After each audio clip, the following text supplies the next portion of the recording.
Here's how to fix Instagram ads not delivering. Open Instagram and tap on your profile picture.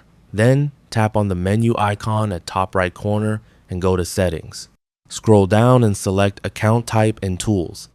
Make sure your account is set to a professional business account. If you see the option to switch, complete the setup before trying to run ads again. Next, return to Settings. Scroll down towards the bottom and select Help. Inside, open Account Status. Check that your account has no restrictions affecting advertising. If you see any violations or disabled features, follow the instructions to submit an appeal. After that, go back to the Help section and open Reports and Violations. Then select Violations. Review any active issues that could be preventing your ads from being delivered. If everything looks normal but your ads still aren't receiving impressions, return to the Help menu and tap Report a Problem.